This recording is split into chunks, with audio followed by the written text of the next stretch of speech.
On today's Locked On Bama, everybody, today we're going to talk about the Athlon has come out with their preseason All SEC teams, all four of them. That seems like a lot, but we're going to talk about that. We're also going to keep talking about recruiting, as this week is absolutely huge for the University of Alabama, and we got a lot of big names that are coming into Tuscaloosa. We'll talk about all that and more on today's Locked On Bama. Locked On Bama, your daily podcast on the Alabama Crimson Tide. Part of the Locked On Podcast Network, your team every day.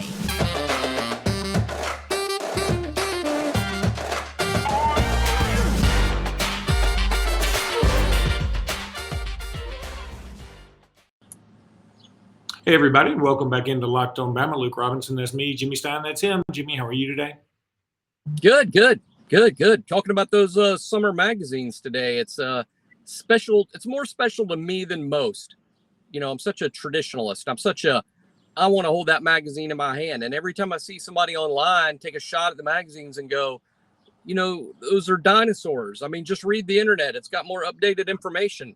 I know I work for a site that updates the information about the team and recruiting every day, but I still want to hold that magazine in my hand. And really, I don't get Athlons or Lindy's to read about Alabama. That's right. I know Alabama, and I think everybody listening to this show knows Alabama well enough to where, I can't wait to learn about my team. No, I get Athlons and Lindy's to learn about the other teams. I spend so much of my time on Alabama. Every now and then I'm like, oh shit, who's going to play linebacker at Ole Miss? And the answer is mostly in that magazine. No, that's absolutely right. We want to thank everybody for making Locked On Bama the first place you listen when it comes to Alabama podcast. And Jimmy, I mean, as you were talking, you were like, when I get that magazine in my hand, I feel something special. It's like getting an Athlons at age 49 is the equivalent of 14-year-old Luke getting a Playboy. There has to be a better way to put that, but it's kind of true.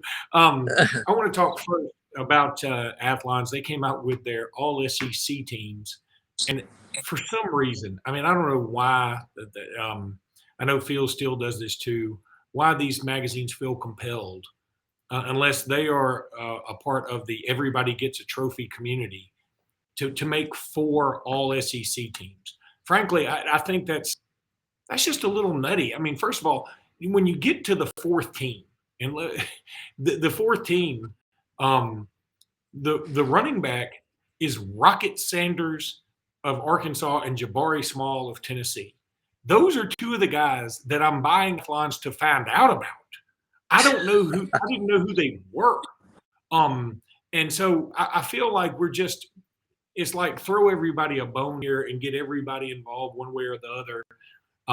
But it is kind of funny. Alabama's got 18 guys on the among the 4 all SEC teams, which is a ridiculous number. If they just did a 5th team, we'd have got all 22 of our guys, right? I mean, why not do a 5th team and get all 22 of the Alabama guys?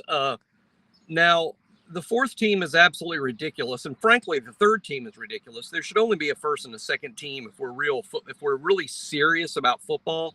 But I get it. I'm in the media business. And I suppose when you have 4 teams, that's a way of including everybody. And now you've got players from every team. And now you've made every fan base a little happy. If you just did the 1st and 2nd team, it's basically going to be a collection of Alabama and Georgia players. And it's going to piss off everybody else. So I guess you do 4 teams to include everyone. But it is very participation trophy-ish. And I only really am going to pay attention to the first 2 teams. Now, although I've looked at those teams, and the fact of the matter is there are Alabama guys on the 3rd and 4th team. You could legitimately make a case that should be on the 2nd team. But, I mean, the postseason, right? AP and coaches is the 1st team and the 2nd team. So that's what all this should be football-wise. 1st team, 2nd team. You know, one thing that stood out to me there's probably no reason to break down these teams very much. But Alabama has Emil Ekiyor on the offensive line on the 1st team. And that's great. I mean, hey, we got our 1st team offensive lineman. Now, we usually have more than that, but we have 1. Okay. So then there's not offensive lineman on the 2nd team. There's not an offensive lineman on the 3rd team. There's one more offensive lineman on the fourth team, and that's Javion Cohen. So of all the positions, the 18 out of 22, or I guess you could call it 24 if you're going to include or 25 if you're going to include all-purpose kicker, punter, whatever. The most glaring omissions are going to be our offensive line, and that scares me in the sense that, okay, that's the really important position. If we only had if we were missing a few linebackers, I'd be okay. But most of our linebackers are there. Most of our defensive backs are there. I just find that a little bit odd. Not I think, odd. I mean, scary. Yeah. Well, I mean, I'm not looking at that. I mean, I'm not looking at it right now, so I can't look at it and say, hey, you should take this Arkansas guy off, take this South Carolina guy off, and put in this Alabama guy.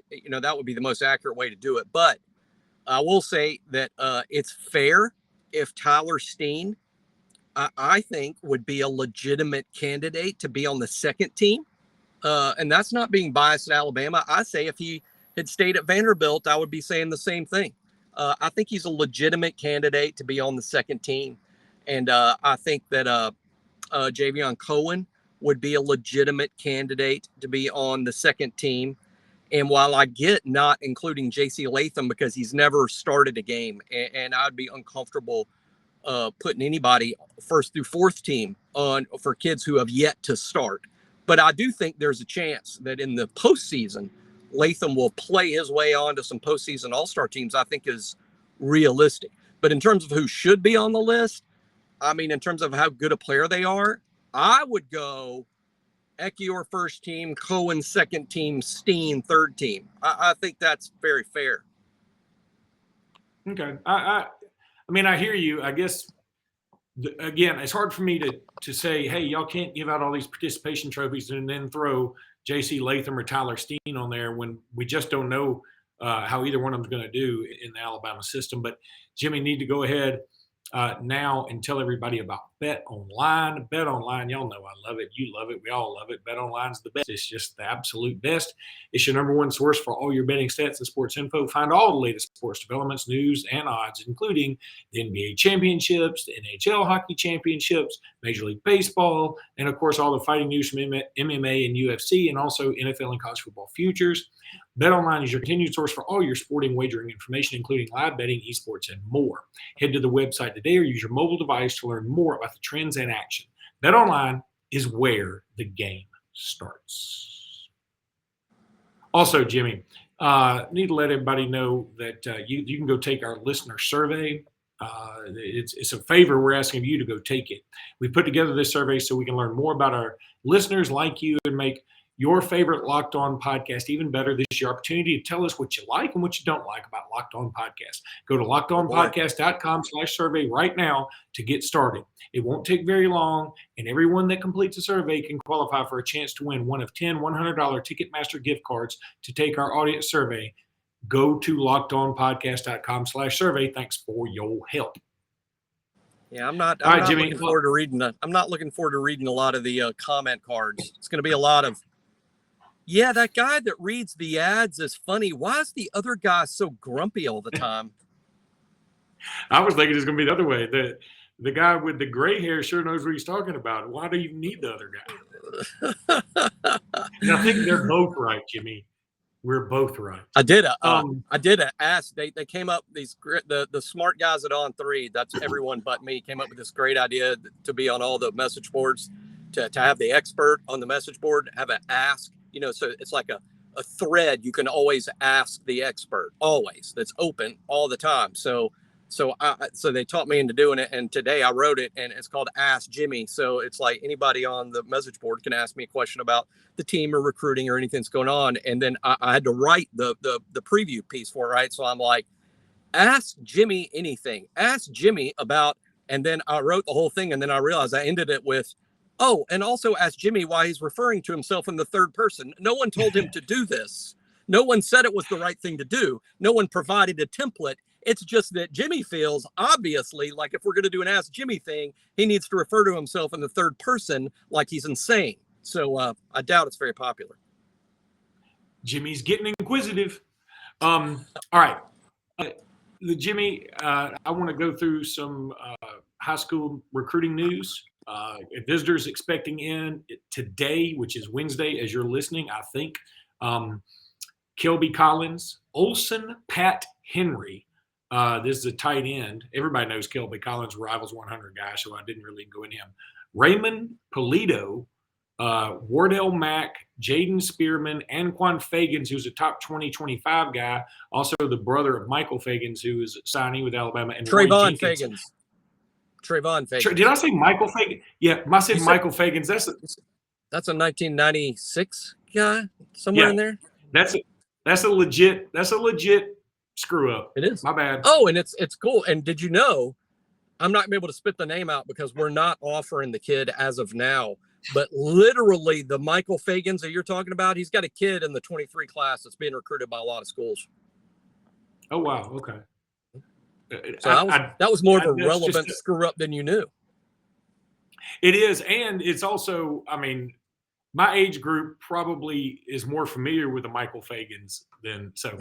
And then there's also Colin Simmons, the 2024 five-star defensive end and number 1 overall player in the country from Duncanville in Texas, will visit Alabama at some point this week. They don't know which day yet. I'll say they, meaning the recruiting experts, including yourself. And then there are other visitors expected this weekend. I'm not going to go down all of them because I want to save some of them for the next segment. But Francis Moigawa, is that how we say that? Hey, I liked how you did that. I don't know exactly, but that was as close to accurate, I'm sure, as anything else. Caden Proctor, Anthony Hill, and Arch Manning. And I'll save the rest for the next segment. But Jimmy, is there any reason, I asked John Garcia about this in the previous podcast, any reason to think Alabama should get a commitment this weekend? He said it wouldn't shock him, but he didn't throw out any potential names. Do you have any? I have a couple of names, but I want people to understand I'm not predicting a commitment because I'm not. I'm not saying these kids are going to commit. I'm just saying if Alabama does get a commitment, I would put Olas Allonen at the top of the list, the tackle from Connecticut, the tackle from Finland by way of Connecticut. He is making an official this weekend. I believe he's leaning to Alabama. So he's a guy to watch. But I don't believe, even if the visit goes great, I think he's still going to give Ohio State a shot, later this month. Raul Aguirre from Georgia is an interesting name. We haven't talked about that kid a whole lot on our show. And frankly, he's not talked about a lot, even though he's pretty highly ranked. And here's another Alabama-Ohio State battle, even though the kid's from Georgia. He currently doesn't hold a Georgia offer, so it's thought to be Alabama, maybe Ohio State. Raul also plays that off-ball linebacker position where we're struggling to find kids good enough. It's not a good year nationally at that position. I think Raul Aguirre and Olas Allonen would be two kids that I would put on a class projection of guys that I think are going to end up at Alabama, but I'm not aware of any information nor any inkling that they're actually going to commit Sunday. But hey, if you have commitment fever, if you're on commitment watch, I would put those two at the top of the list. All right, when we come back, we're going to talk about some of these others that will be in this weekend. Also want to tell everybody about Locked On NBA Big Board. I mean, this is a great podcast. When you're not listening to us, you should go listen to this. If you love the NBA, you make it Locked On podcast to listen to of the day. Great host. They give all the fans in-depth look into the biggest prospects, the latest player rankings, and, of course, the big boards in the NBA. The draft's coming up. Follow the NBA Big Board every day on the Audacity app, YouTube, wherever you get your podcast, bruh. We'll be back in a second. All right, Jimmy, so some more visitors that'll be coming in this weekend, it looks like. And here's where things get interesting. Eli Holstein should be in along with Arch Manning, I mentioned. So you got the two dudes Alabama had focused on in quarterback recruiting. One of them committed, one of them uncommitted, but still considering Alabama. You mentioned Raul Aguirre. Or is it Aguirre or Aguirre? I've been saying Aguirre, but I don't know. But I've been going Aguirre, and I guess I should always ask Hastings because he's the one who literally talks to the kids, so I assume he knows. But I go Aguirre for him. right now. And then you mentioned Olis Alanen, and then there's also Wilkin Formby, who is from Tuscaloosa. Right. He has decided not to visit Auburn, by the way, and instead he is going to official Alabama, which I thought was interesting Right. considering he's from Tuscaloosa. And then also Richard Young will be in. So huge monster, one of the biggest weekends in the last few years, if you ask me. I hate when people say, it's one of the blank in a long, long time, because usually that's not right. But I do think this is one of the bigger weekends, at least of the summer, that I can remember. Yeah, it'll probably end up proving to be the biggest weekend of the year in terms of the quality and quantity of guys. I mean, maybe you bring in more kids than that some other weekend. Maybe you have fewer, but they're all big names. But I think in terms of quality and quantity, this is probably your biggest weekend of the year. You like having them all there at once, because what you're hoping is Eli Holstein and Richard Young, who's very likely to commit to Alabama at some point. You hope that they're recruiting the other 5 stars to join the group. So that's why you like bringing them all in at once. Basically what I would say is, some weekends you might bring in a guy or two that you're not even sure Alabama's going to take, that Alabama's still making a decision on about whether this kid's a take or not. It looks this weekend, Luke, like they're all take. They're bringing in nothing but takes this weekend. These are all guys that they want, and then we'll see what happens. Again, I'm not projecting any immediate commitments, but commitments also wouldn't be shocking due to the nature of what this weekend is. And guys like Richard Young and Olas Aladen and Raul Aguilar. I mean, the On3 recruiting prediction machine says Alabama leads for all those kids. Kelby Collins, who's there unofficially this week, who is also going to make a trip to Florida soon. And watch the Gators there. The Gators trying to backdoor us on Kelby Collins. Watch that. Yeah, I mean, we talked about that on a podcast the other day, that he had I know everybody, when they go on a visit or when they, whatever, even a non-official, they put on the uniform and take a picture with all the background of the university and whatever. But Collins looked like he was sort of digging Florida, and Billy Napier is kicking butt. John Garcia talked about that a little bit too, that he's really targeted the state of Alabama. And what a good year to do it. We keep harping on this. This particular year in the state of Alabama is absolutely unbelievable. That's going to do it for this episode of Locked On Bama. I want to thank everybody for joining us. And please keep listening and keep subscribing. We'll talk to you guys again soon, and roll tide.